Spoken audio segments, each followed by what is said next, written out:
हाँ जी, design of beam step number 1। सबसे पहले हमें कैलकुलेट डिजाइन लोड कैलकुलेट करना है।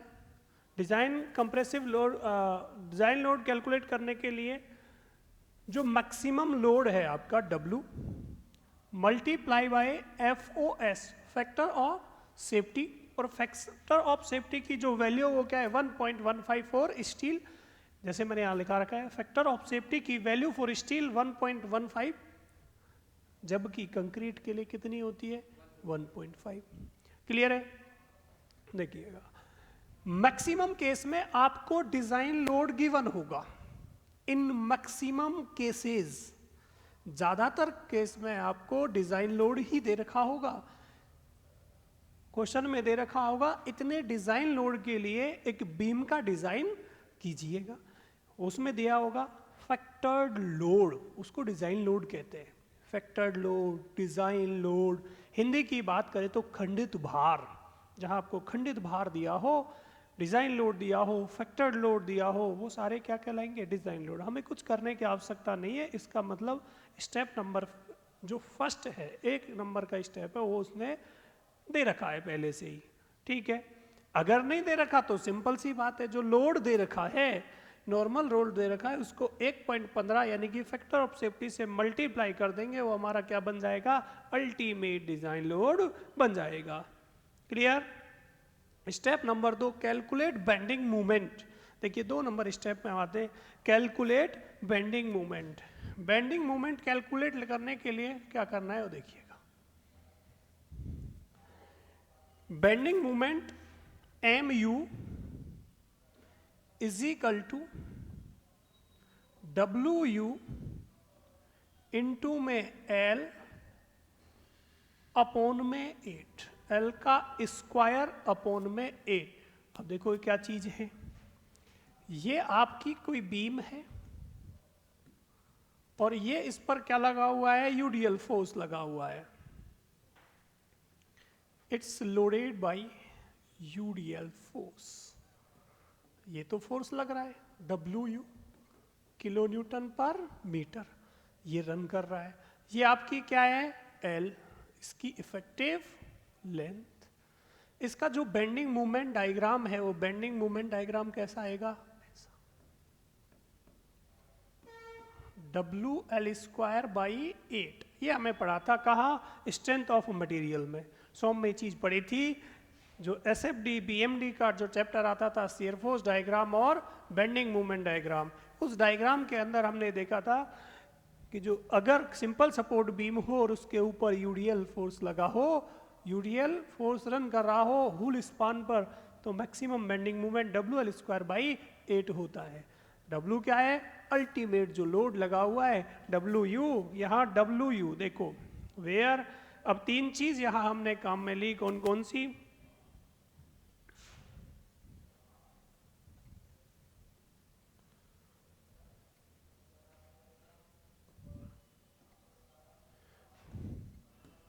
वेयर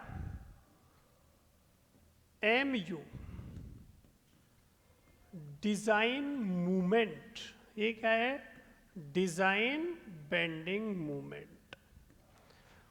WU क्या है डिजाइन लोड, जबकि L क्या है length of beam, length of beam. बताइए कैलकुलेट बेंडिंग मूवमेंट में कोई परेशानी आएगी क्या, नहीं आएगी। स्टेप नंबर नेक्स्ट,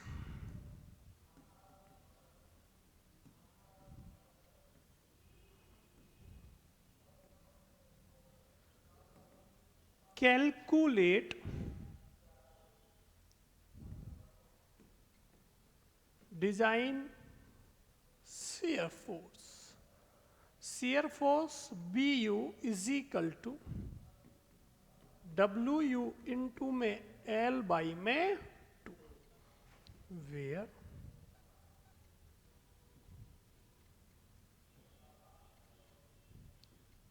VU क्या है design shear force design shear force, while W क्या है, वही डिजाइन लोड, और L क्या है आपकी लेंथ। तो स्टेप नंबर 1 क्या करना है आपको, calculate design load. Maximum cases में आपको सीधा डिजाइन लोड गिवन होगा, कुछ करने की आवश्यकता नहीं है। अगर नहीं होगा तो 1.15 से मल्टीप्लाई कर देंगे, आपका क्या आ जाएगा, डिजाइन लोड आ जाएगा। Step number 2, calculate bending movement. Bending movement के लिए W हमने पहले स्टेप में निकाल लिया है, लेंथ क्वेश्चन में गिवन होगी, और बाई 8 MU आने में बताइए कोई परेशानी है क्या। Step number 3, calculate shear force. जब हमें शेयर फोर्स कैलकुलेट करना होगा, सिंपल से WU इंटू L बटे में 2, बताइए निकाल दोगे। WU हमारे पास है, L अपने पास क्वेश्चन में गिवन है, अपना सिंपली क्या आ जाएगा, डिजाइन शेयर फोर्स आ जाएगा। कोई परेशानी यहां तक, देखिएगा। Step number next,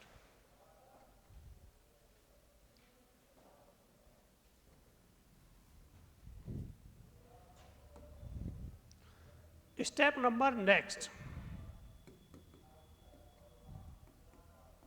4, calculate plastic section modulus ZP। अब क्या कैलकुलेट करना है, प्लास्टिक सेक्शन मॉडुलस ZP, और ZP is equal to MU into gamma M0 बटे में FY।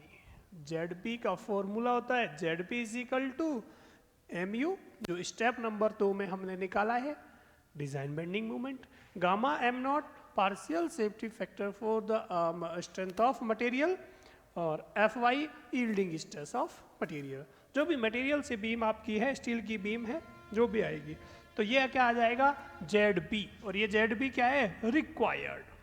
ये ZP हमारा कौन सा है, जो हमें जरूरत है, यानी कि रिक्वायर्ड। जैसे ही हमारा ZP रिक्वायर्ड आता है, इस ZP रिक्वायर्ड को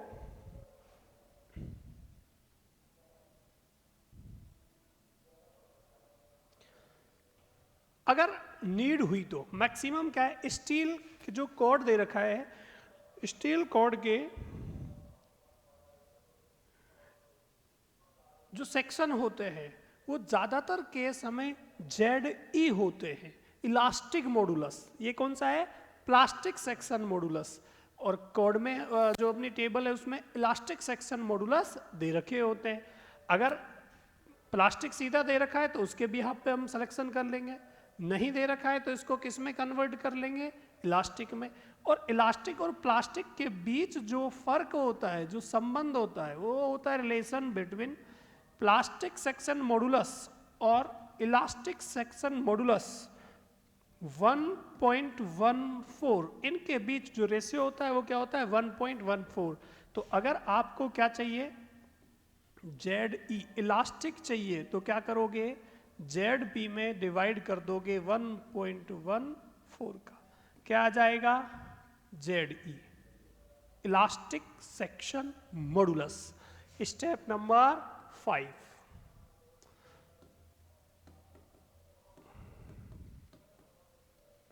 स्टेप नंबर 5, देखो स्टेप नंबर 5 में आपको करना क्या है, ज्यादा कुछ करना ही नहीं है, सिलेक्शन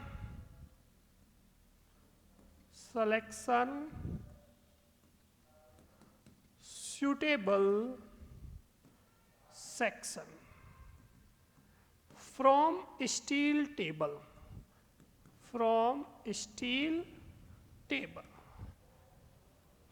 स्टील टेबल में से सुटेबल सिलेक्शन का चयन करना है। स्टील की टेबल लेनी है, आई सेक्शन में जाना है, इक्वल और अनइक्वल, मैक्सिमम केस में इक्वल आई का यूज करेंगे, जो यानी कि सिमेट्रिकल आई का। और सिमेट्रिकल आई में हमें एक सेक्शन सेलेक्ट कर लेना है, उस सिलेक्शन को सेलेक्ट करके उसकी जो प्रॉपर्टीज है उसको क्या करना है, राइट डाउन कर लेना है। यानी कि write down properties of section. जो आपने सेक्शन सेलेक्ट किया है उसकी प्रॉपर्टी यहां नोट कर लेनी है, लाइक एरिया, कौन सी चीज, क्रॉस सेक्शनल एरिया, TW, क्या है ये, thickness of wave, BW, width of wave, thickness of flange, TF। ये सारी चीजें आपको क्या हो जाएंगी, एक उसके डिस्टेंस की भी देख लेना है, CYY क्या है, ZYY क्या है, यानी कि उसके CG की दूरी, उसके R क्या है, RY क्या है, ZY क्या है। इन चीज़ों को हमें क्या करना है, राइट डाउन कर लेना है, लिख लेना है। सेक्शन सेलेक्ट करना है, सेक्शन सेलेक्ट करने के बाद उसकी प्रॉपर्टीज़ को राइट डाउन कर लेना है। ये स्टेप नंबर क्या है आपका, 5। ये 5 डिजाइनिंग स्टेप है। उसके बाद आपका आता है स्टेप नंबर 6 जो चेकिंग के हैं, जो किसके हैं, चेकिंग के। तो स्टेप नंबर 6 जहां आपको क्या करना है, चेक करना है। स्टेप नंबर 6,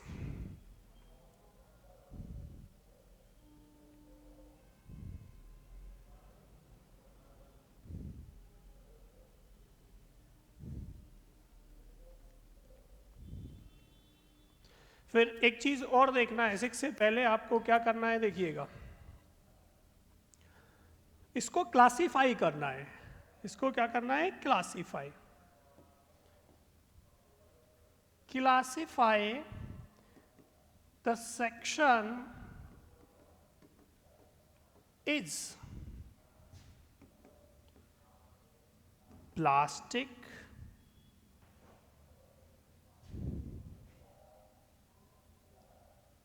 कॉम्पैक्ट और सेमी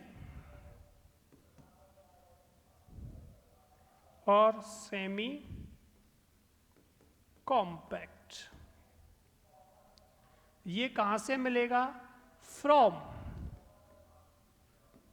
टेबल नंबर 2 नंबर जो आपकी टेबल है IS 800 2007 में, उसके पेज नंबर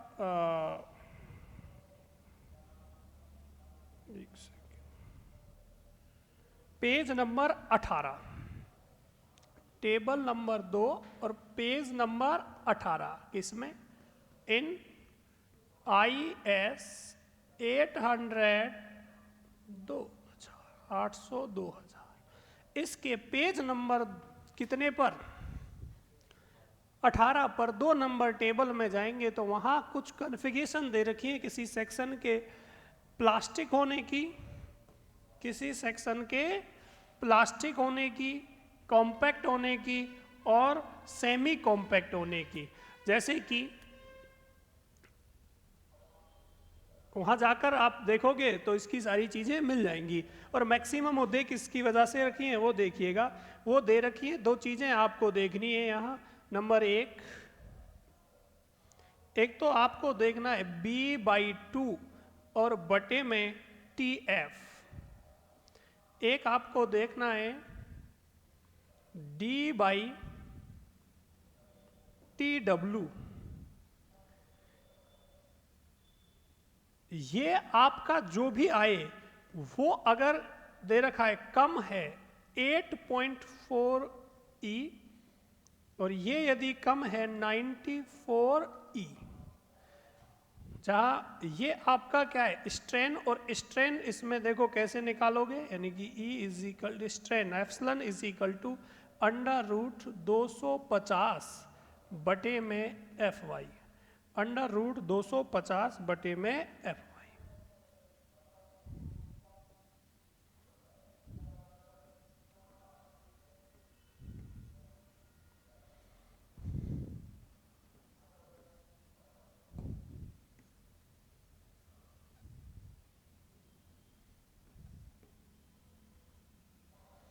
अगर आपका ये ऐसे आता है तो ये आपका सेक्शन कैसा कहलाएगा? प्लास्टिक कहलाएगा। ये रेशियो लेस देन 8.4 स्ट्रेन होता है तो ये प्लास्टिक होगा, और ये रेशियो भी 94 से कम होता है तो ये प्लास्टिक होगा। इससे ज़्यादा है तो आपका कॉम्पैक्ट होगा, और इससे ज़्यादा है तो इसके बीच में आए तो सेमी कॉम्पैक्ट होगा। सिंपल सा ये हमें जांच कर लेनी है। ये हमारा स्टेप नंबर कौन सा है? 5। अब देखिएगा अगला स्टेप नंबर 6। स्टेप नंबर 6, और स्टेप 6 जो है वो आपका आता है चेक फॉर डिजाइन शेयर। सबसे पहले क्या करते हैं? Check for design share.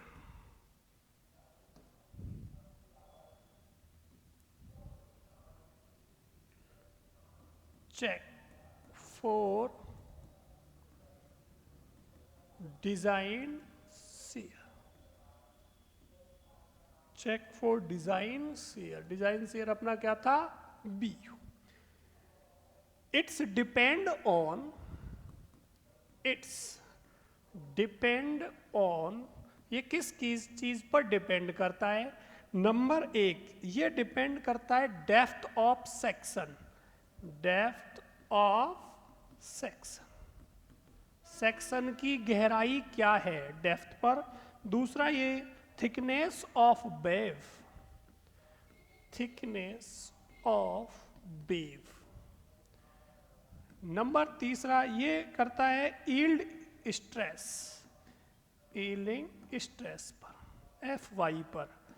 और ये डिपेंड करता है किस पर? Partial safety factor. और डिपेंड किस पे करता है ये? Partial safety factor.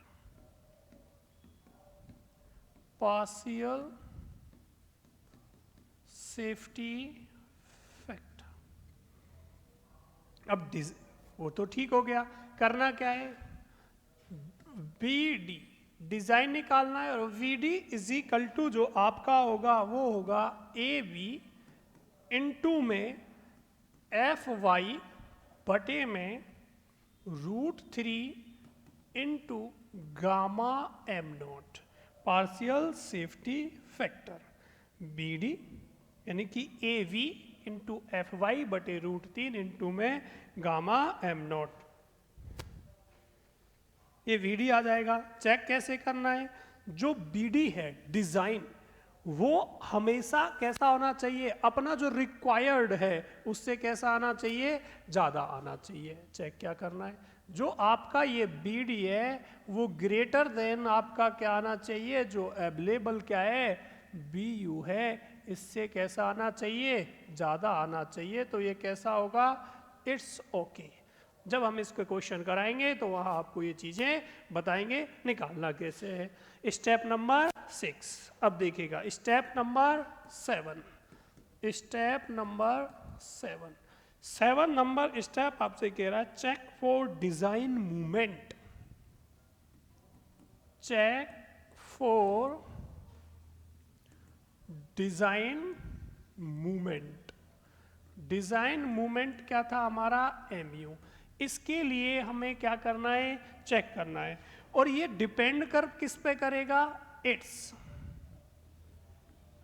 Depend on, number 1 ये आपका डिपेंड्स करता है factored movement. Factored movement. Number दूसरा ये डिपेंड करता है यील्ड स्ट्रेस।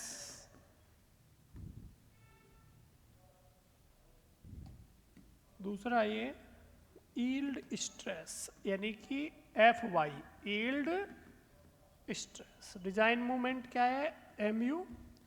यील्ड स्ट्रेस क्या है? FY। और partial safety factor, partial safety factor. और partial safety factor gamma M0, इस पर भी ये क्या करता है? किसका? यील्डिंग का। तो MD निकालने का फॉर्मूला सिंपल,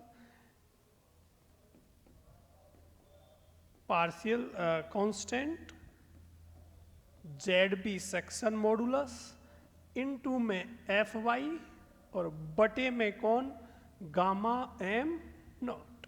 ऐसे हम क्या निकाल लेंगे, MD निकाल लेंगे। MD निकाल लेंगे, सिंपल सी वैल्यू, जो आपका ये MD है वो बड़ा आना चाहिए किससे, अपना जो अवेलेबल है कौन, MU। अगर ये इससे क्या आएगा, बड़ा आएगा, तो ये क्या होगा, it's okay, it's okay. Step number next देखिएगा, step number 8 last, check for deflection. Check for deflection, check for deflection यानी कि जो डिफ्लेक्शन आ रहा है बीम में उसके लिए हम चेक करेंगे। जो डिफ्लेक्शन होता है परमिसिबल, जो डिफ्लेक्शन क्या होता है, परमिसिबल यानी कि कितना अलाउ है, वो होता है स्पान और बटे में 300। परमिसिबल डिफ्लेक्शन कैसे, स्पान बटे में 300। और एक्चुअल, इसे कहें एक्चुअल या कहें मैक्सिमम, जो आपका एक्चुअल या मैक्सिमम जो डिफ्लेक्शन है, एक्चुअल या मैक्सिमम डिफ्लेक्शन वो होगा WU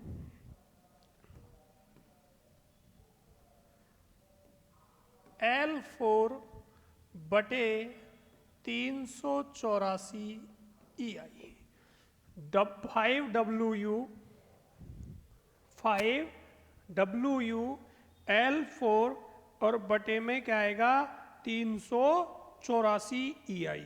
WL4 बटे 384 EI, 5WL4 बटे में 384 EI आएगा।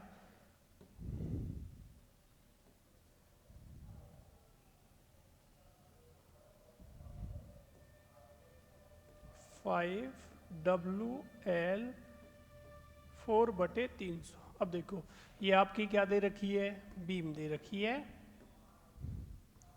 ये UDL है। इस केस में जो डिफ्लेक्शन की वैल्यू होती है, डिफ्लेक्शन क्या है, ये डिफ्लेक्शन जो कर्व है, और मैक्सिमम डिफ्लेक्शन का आएगा मिड पॉइंट पर। इसकी जो वैल्यू होती है इस केस में, वो आपको पढ़ाया, पहले भी पढ़ाया, ये सोम में पढ़ा था, स्लोप और डिफ्लेक्शन। वहां देखा कि डिफ्लेक्शन कितना होता है, 5WL4 बटे 384 आई। ऐसे करके आपका क्या आना चाहिए, परमिसिबल, जो एक्चुअल या मैक्सिमम है वो कम आना चाहिए, किससे, परमिसिबल से। यानी कि आपका एक्चुअल या परमिसिबल, सॉरी मैक्सिमम, जो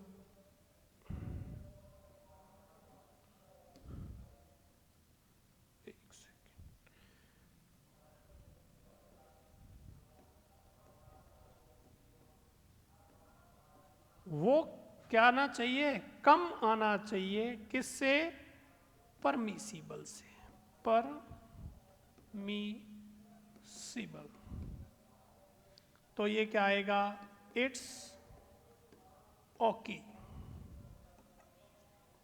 देखो स्टेप नंबर 6, यानी कि मैं वापस से रिपीट कर देता हूं, check for design shear. Design shear के लिए चेक करना है, ये किस किस पर डिपेंड कर रहा है, depth of section, thickness of web, yield stress और पार्शियल सेफ्टी फैक्टर, इन पर ये डिपेंड करता है। निकालना कैसे है, VD is equal to AB into FY बटे √3 इंटू गामा M नोट करके निकालना है।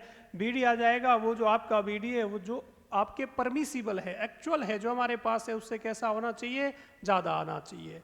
जो हमें रिक्वायर्ड है, यानी कि जो शेयर फोर्स या जो हमें शेयर फोर्स रिक्वायर्ड है और जो अवेलेबल है, VD क्या है, अवेलेबल, वो क्या होना चाहिए, रिक्वायर्ड से हमेशा ज़्यादा होना चाहिए।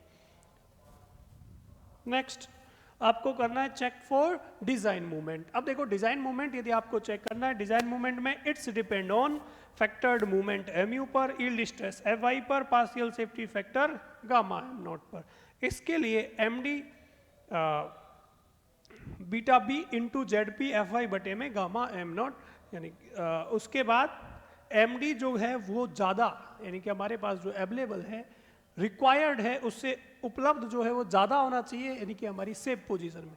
लेकिन डिफ्लेक्शन हमारा जो एक्चुअल डिफ्लेक्शन है या मैक्सिमम डिफ्लेक्शन है वो परमिसिबल से कैसा होना चाहिए, कम होना चाहिए। बैंड क्या होना चाहिए, कम। और परमिसिबल जो होता है वो स्पान बटे 300 करके आता है। स्पान मतलब क्या है, इसकी जो ये लंबाई है स्पान, ये यहाँ से यहाँ तक की जो ये लंबाई है ये क्या है इसकी एल, और L बटे 300 करोगे तो परमिसल आएगा। परमिसिबल जो आपका है वो हमेशा क्या होना चाहिए, बड़ा होना चाहिए, किससे, एक्चुअल से और या मैक्सिमम से। मैक्सिमम निकालने का अगर यूडीएल फोर्स लगा हुआ है सिंपल 5WL4 बटे 384 EI करके आपका आ जाता है। ये आपके डिजाइनिंग स्टेप है इसके बीम के, स्टील बीम के, स्टील बीम। ये स्टील बीम के क्या थे, डिजाइन स्टेप। ऐसे करके हम 8 स्टेपों में बीम का डिजाइन कर देते हैं। बाकी की जो कार्रवाई होगी जब हम इसके न्यूमेरिकल कराएंगे आपको तो बहुत अच्छे से समझने में आएंगे। न्यूमेरिकल में सारे ये जितने भी 8 स्टेप है सबको फिर से वेरीफाई करेंगे, सबको काम में लेंगे, कॉपी कर लीजिएगा।